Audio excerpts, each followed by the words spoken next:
The room fell into a kind of silence that didn't belong to any ordinary night.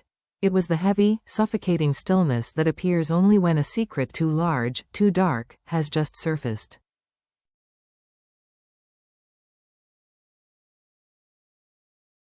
Deep stared at James, confusion tightening her voice. What did he say to you?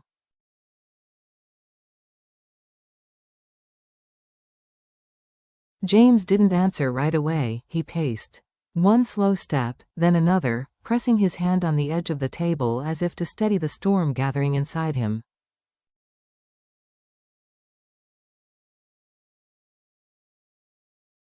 His father's words kept replaying in a loop, a sound he couldn't shut out. The man watching your wife and the child used to work for me.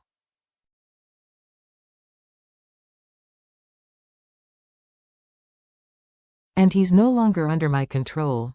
James finally spoke, his voice low, cold, weighted like stone.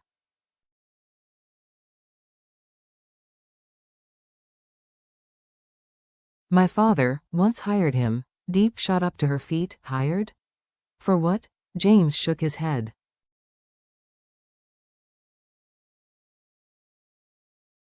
To watch someone. To handle situations he didn't want associated with his name. My father always had his men.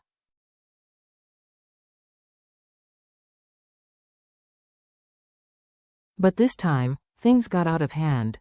A gust of wind whistled through the window.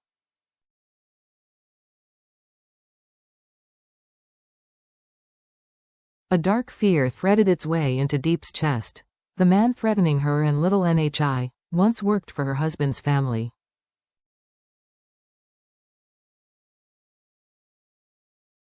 A chill crawled down her spine. 20 minutes later, the front door clicked sharply.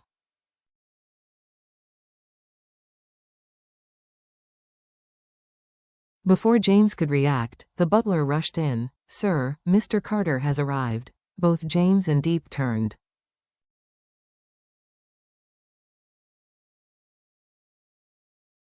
Mr. Carter, the man whose presence always unsettled Deep, entered with the authority of someone used to controlling every room he walked into.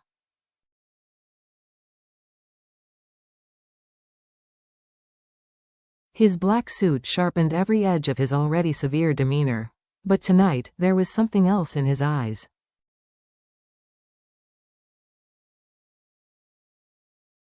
Tension, real, unfiltered tension. He didn't sit, didn't greet, just delivered the news.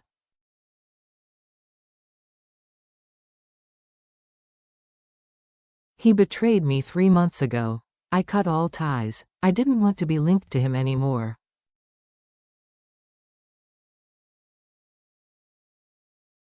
But he refused to disappear. James's jaw tightened. And now he's coming after my family?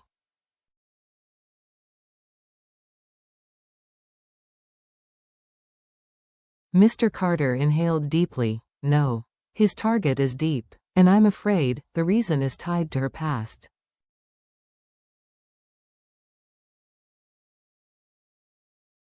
The words hit like a sudden blow. Deep's voice trembled. My past, Mr. Carter's gaze sharpened.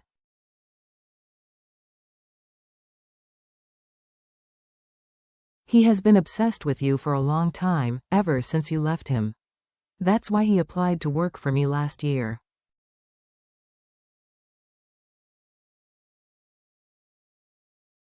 To get close to you. Shock drained the color from Deep's face.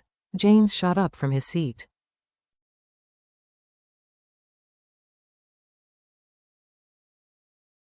And you still hired him? For the first time, a flicker of guilt crossed Mr. Carter's expression.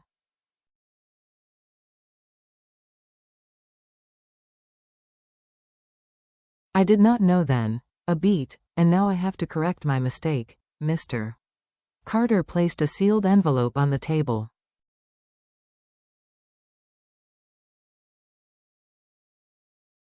Inside, a thick dossier stamped classified. James stared. You kept files like these?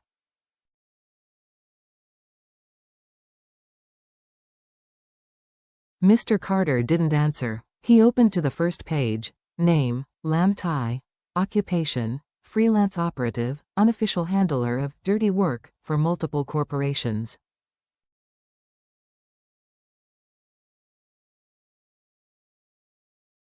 Uncharged crimes: harassment, stalking, illicit surveillance, suspected violence. Deep staggered backward.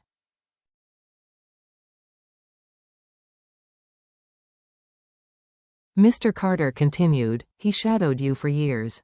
But what worries me more, he is patient, calculating, and highly intelligent.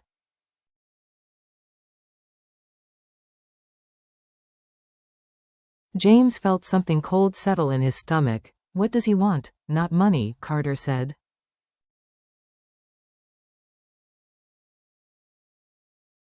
Control. And he believes you stole something that belongs to him. James's face darkened, dangerously.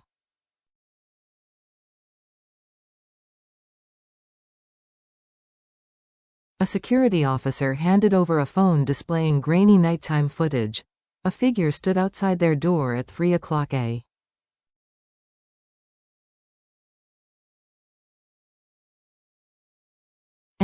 Not entering, not knocking, just watching. And when the guard approached, the man vanished, without sound, without trace.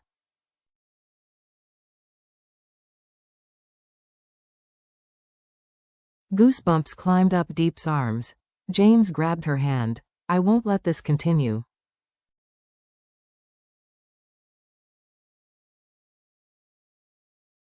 Mr. Carter folded his arms. I'll assign guards.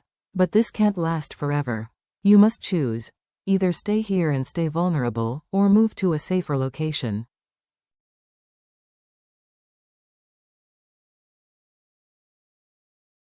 James responded immediately. They stay with me.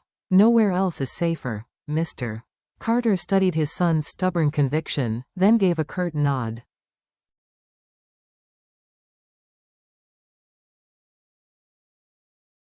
Deep's phone buzzed. One message. When she read it, her face drained of color. You're settling into your new home, I see.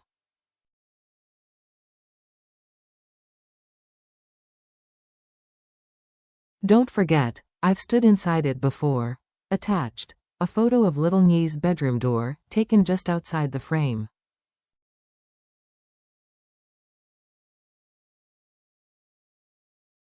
Warm yellow light spilling out.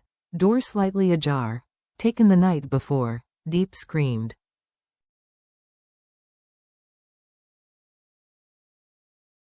He was in the backyard. Guards scattered instantly. James nearly lost control. What does he want?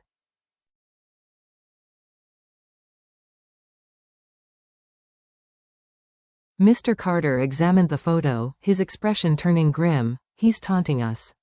Showing that our protection means nothing.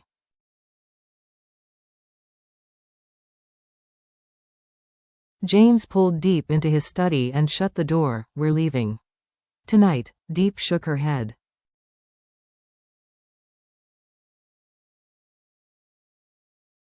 We can't keep running. This isn't running. It's protecting you. His voice dropped into a chilling certainty.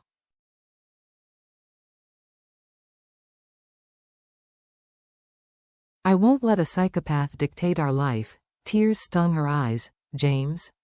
Your father will think I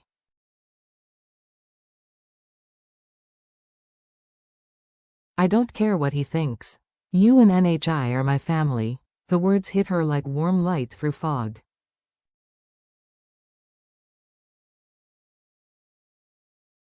But before she could answer, the door burst open. Mr. Carter re-entered. He looked at James first, but his words were for both of them.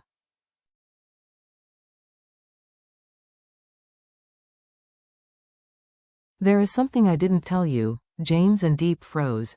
Mr. Carter opened the file again, flipping to the last page.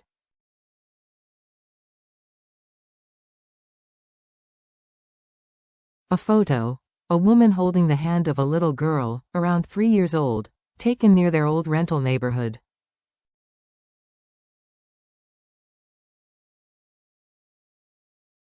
A handwritten note. Secondary target. The child. Deep collapsed into a chair. James felt the blood drain from his face.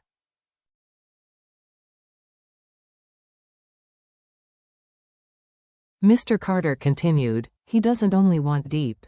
He wants NHI. A beat, then, because he believes the child is his.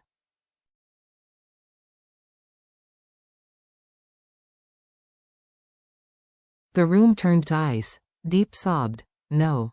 That's not true. That's not. James held her tightly, but his eyes were no longer soft.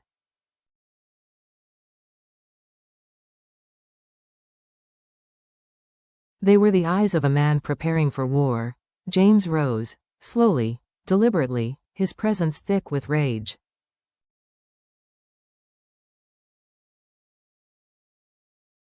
He is wrong, he said. NHI is my daughter. And I will not let anyone, past or present, come near her.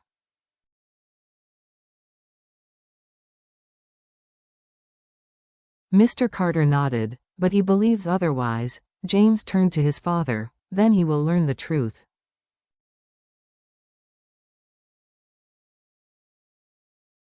He crouched beside Deep, lifting her chin gently. I'm here. I will protect both of you.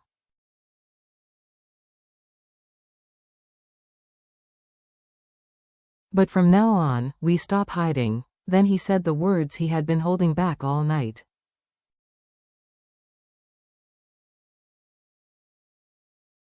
I'm going to find him first. Deep panicked. James, no. He's dangerous, please don't.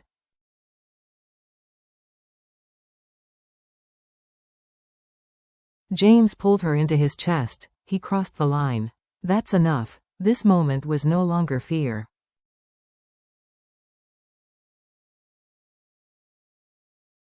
It was an open declaration of war, somewhere across the city, inside a dim, crumbling room.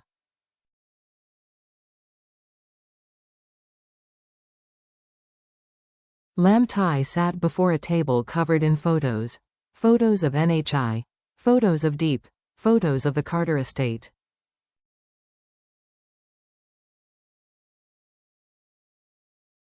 He smiled. A thin, cold smile without any trace of humanity. He whispered, like speaking to someone only he could hear.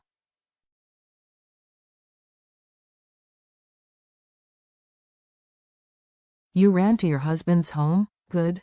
That makes things easier. He picked up a photo of NHI.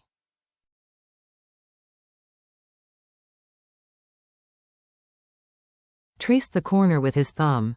Daddy will come for you soon. The camera pulled back, leaving only his eyes in the darkness, glinting like those of a predator.